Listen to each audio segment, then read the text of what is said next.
Workshop now. There's two questions that we're challenging each table to look at.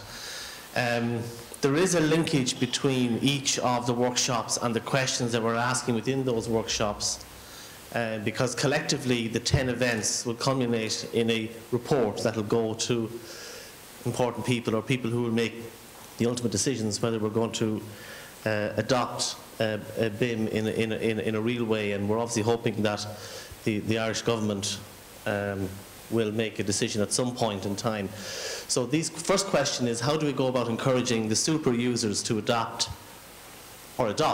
established standards? So the adapt being that there are standards already in place in the UK or overseas. Could we actually adapt what's already there? And obviously important, adopt it as well. That's the first question. And secondly, what role should the software vendors play in facilitating the successful implementation of open standards? It was great to see that, that the UK AEC standard is moving towards a generic protocol, and then off that you have each of the vendors, feeding into it. So we have a number of vendors here this morning, so obviously that's definitely the way forward. So maybe we spend the next 15, 20 minutes or so, maybe go half an hour we have, yeah? Okay. So what we do is, if you just can discuss these now, and then we just randomly select a table to provide us feedback, and then we'll ask for other people to maybe add comments after that, okay? Thank you very much. So, can we hear from you? Right there. When you're speaking, I know it's basic, keep your head up. Not too close to the mic so we can record the sound. Thanks. Thanks. On the first question, I think the table really agreed that professional bodies needed to agree the standards local to Ireland, but at minimum change to the UK body or to a UK one, so that it was promoted as being an easy and efficient one that has been used and has worked in other locations. I think then it would be up to the professional bodies to promote the use of the standard, and then also to show the benefits and case studies of its adoption by users and other users that would encourage super users to use it. On the second question, we thought that the vendors could promote the use by selling softwares or providing the software with local area packs where the local standard is built in, or the local protocol is built into the software out of the pack. The other things that we thought they could do was produce case studies showing the success of where compliance with the standard really promoted and benefited the project. And the final thing that we thought the vendors could do was to provide their training courses using the open standard and based on the open standard. Thanks very much. I see a table here wants to rush in. Yeah, just before I do, we have one tweet here. We need super drivers, including public and private clients, to encourage more super users. No, interesting. Yeah, I'm afraid our discussion got really held on the first question, but the conclusion that we were coming to was of the need to elect a body, really a cross-industry body covering the whole range of disciplines and users to follow or to seek out the following objectives. First of all, to document the benefits, because I think we can't really go forward until we document the benefits. The next, and those benefits would be at two levels. One would be the design and construction benefits, and the other would be cost benefits. And then to bring that list of benefits to convincing the super users how they will benefit in terms of the protocols that would be developed. And this would include teasing out the issue of intellectual property and property ownership in terms of changing the mindset of ownership and getting people to recognize the benefits as opposed to focusing too much on how I benefit and looking at the whole issue of who pays and who gets that benefit. So that was really our issue on it. Thanks very much. I thought the answer to question 2 would be very simple. The software providers should give free software and the trainers free training, but Paul wasn't very keen on that. But maybe just a quick plug. If for our members here, with the BIM group, we have negotiated a stimulus package for BIM. Hasn't been a huge take-up, but there's significant savings available. It's worth looking out for it. So anybody disagrees or wants to make a strong point? What if I put the hands up somewhere? Can I make a point to just the last speaker on documenting the benefits? I really think the benefits of BIM have been well documented around the world. And for the last 3 years, people have been saying we need to sort of document the benefits and look at the benefits, and yet nothing's happening. I think people just need to accept the benefits that have been documented already and move on. I think the evidence is there. This table here. Oh, yeah. Roland. Okay. Oh, well, there we go. Hi there. We, as a table here, we got stuck on the first question as well, sort of super users and who is the government. Found lots of answers to those. But it seemed to us that on top of the benefits, which are well documented, I think a lot of people in the government or in super users, say now in the OPW, we also need ways and tools of looking at what we can do, like it's piloting, and I want to thank Paul for the presentation. Because I thought coming here, it's all about going to be one model that everybody collaborates on, and at the end of Paul's talk, that was dispelled. They said, no, you have to be real, everybody will work with their own models. So we were sort of getting into a discussion how you could break down barriers. And for example, as a potential super user, the OPW, we would need to look at how we procure consultants. We have to look at all our options and possibilities of doing any work if we have the money for anything in the first place. But we have time. That's an advantage. And then we need to look at, okay, we can't maybe hire individual consultants anymore. Maybe we need to hire, like Coca-Cola do or other major super users, we need to hire under one contract a whole team that we know can deal with interoperability and stuff that we don't need to get into. We know that we may be a Revit user or we may have a facilities management software package for all our property at some stage in the future that needs certain inputs and certain data and certain intelligence, be it BIM or 3D.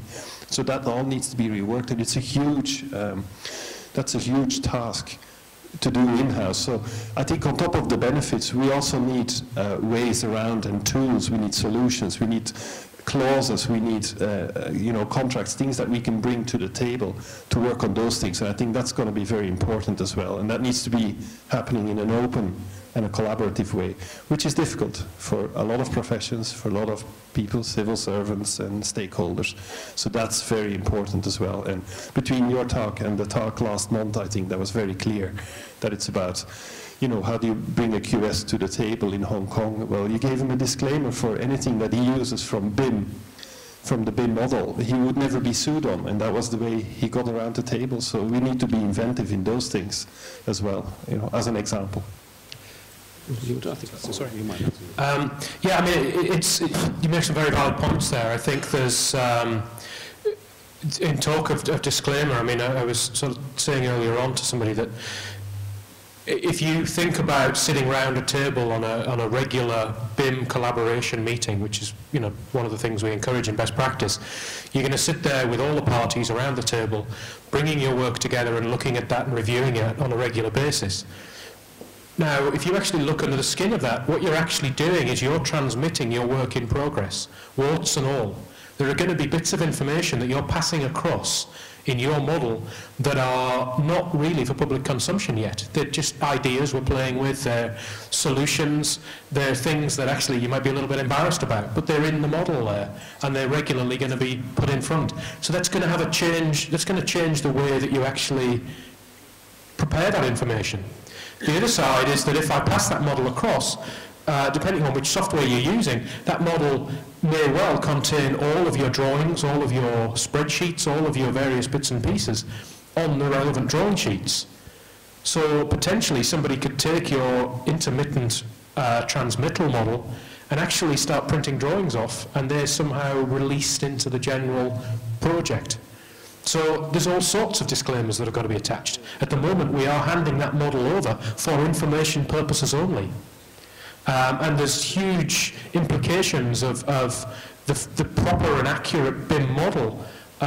If we're going to sort of hand over that model and say this is representative of what has been built, then that's a huge change from where we currently are, which is to say that here's a set of floor plans and there is a standard detail of how my floor slab attaches to the walls. Have I gone back and actually applied that standard detail to every floor slab edge across a 50-storey building? Maybe not. But do I have to if I'm going to then go and fully embrace BIM? Were you trying to get in here, this table? Or do you want to pass?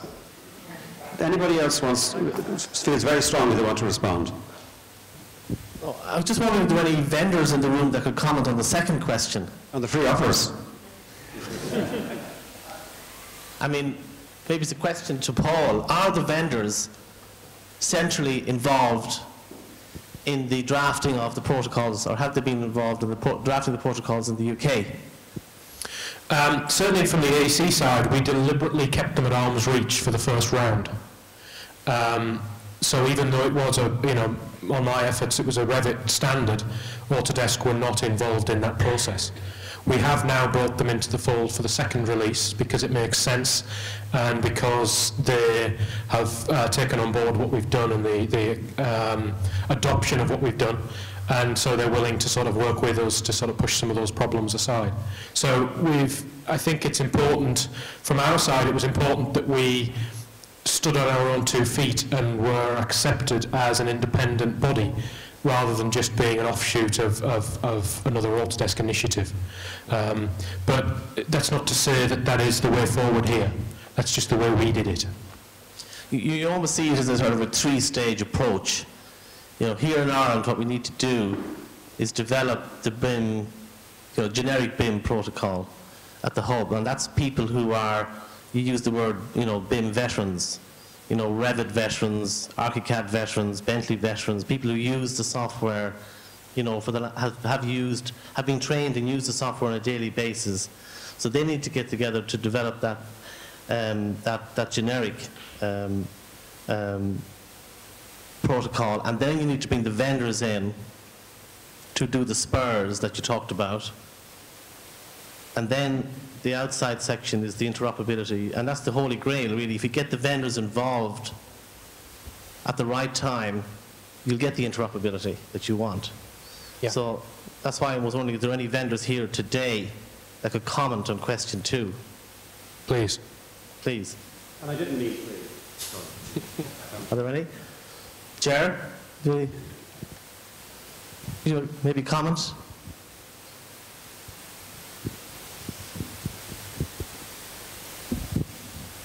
Thanks, Alan.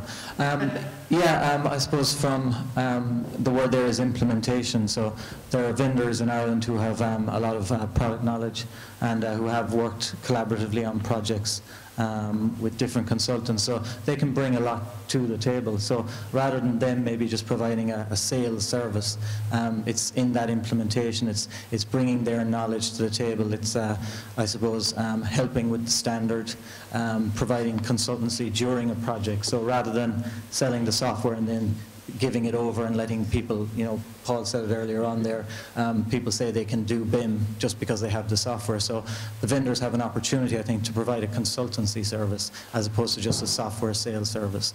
And that's something that definitely we would be interested in, should the opportunity arise. The table, pointing to a table. There's a hand up. Yep. Go ahead.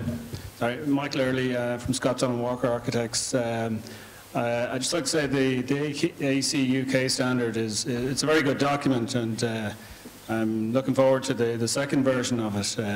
I think it's the most concise and easy to read document. I've probably gone through about maybe 20 different documents from universities to various organisation standards, and I found it was the most readable, hit at the main points of collaboration.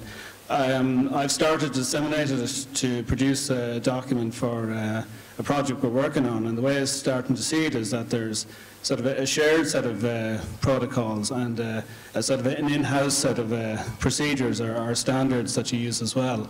And I think that's the kind of the way it's got to go if we're going to that level 2 BIM, where we're actually starting to share the models. We have to sort of get over all those issues, the copyright, the ownership issues, how we exchange the information, what's the format, what level of detail we're looking at.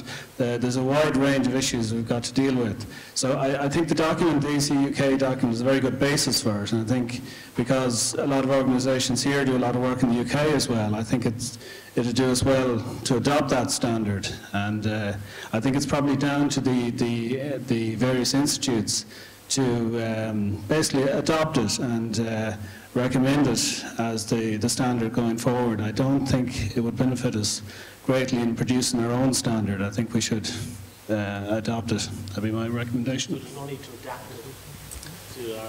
No, I don't think there's no need to adapt it. I think we can take it probably as it is. There's nothing, I think, in it that's any specific to the UK. And many of us, especially I suppose the super users, the large organisations, we're working in the Middle East, we're working in European countries, and I think it gives us a huge benefit to be able to go in and say we're using the AEC UK standard, and it's a recognised standard. I don't think Ireland's just not big enough to go abroad and say we've got an Irish standard. It'll be interrogated. It's a bit like the AEC UK is like having an ISO system in some ways. It's something that's recognisable. It's recognisable in the Middle East at the moment. You know, they're willing to say, yeah, that's good, we'll take that. There's an endorsement for you, isn't it? Yeah. It actually reminds me of a remark made by previous Attorney General John Kelly many years ago when he said legislation arrives from the UK to Ireland, but the post is very slow. It takes about 7 years. And I think that's very true of much Irish legislation, but the reality is that communication is much quicker now. Just to make a point, a general point, that there's a lot of talk about SMEs, and you mentioned SMEs. The Commission definition of an SME is 40 or less. The reality is the majority of consulting practices in this country are micro-enterprises, 5 or less, and getting smaller. So there is a real economic constraint there at a time when this is needed. But I think your comment about the exportability of the standard is well made, because Irish practices, consulting practices of any size, really where the future is in the medium to longer term is working abroad. So anything that can help that is important. Any table now, really, how are we for time, Suzanne? We're okay. There's table, last 2 questions. Just want to make a quick point that, sorry, pass slightly from our talks. Just a quick point on a lot of the standards seem to be around BIM for construction, and I think the big advantages for a lot of clients is BIM for post-construction, for managing the FM, and we need to get some standards and protocols in place really for the post-construction phase, managing the model, keeping it up to date, keeping it relevant, and sort of future-proofing the BIM for clients as well. Yeah, I agree. I think it's just a case of putting the horse before the cart in some respects, because until we see a good body of level 3 BIM activity, then the FM is a little bit of a dream. It's something that ultimately the biggest drivers potentially are going to come from clients that get educated and realise the potential of what the digital O&M manual could be in actually having it BIM based. That is going to be, once they realise that, that's just going to whip everybody up into a frenzy, and there will be no choice then. But at the moment, I think we're a long way off, and I mentioned that sort of analogy of having a typical detail post-operatively applied back to the BIM in order to make the BIM accurate in a 3D sense, and an interrogation would show accuracy throughout the model. That's got a cost implication, and currently we are paid to deliver that standard detail approach, not the thorough 3D accurate model. Somebody's got to pay for that. And until we either do or we find another way of taking that information over into the O&M manual, then we can't really achieve that objective and the ideal that we're aiming for. So I think we'll get there. We're just, that's running, and we're just beginning to walk. So we've time for one last contribution if somebody, or if you don't need to, that's okay as well. I think it's been very well aired. And will we conclude? Oh, sorry, the sheets. Yes, make sure you hand up the sheets because we want your comments and any feedback you have. I'd like to thank you on behalf of CITA. Paul is very unusual in that he's described himself as an evangelist. He's an honest evangelist. He's shown the advantages and the disadvantages, what's real, what's not real. You very rarely get that in any presentation. Maybe I'll leave you with a quotation from Lenin, which is, I think, appropriate to this meeting. He said, revolutions are made by militant minorities. So maybe what we need here are some militant minorities to effect change. Thank you.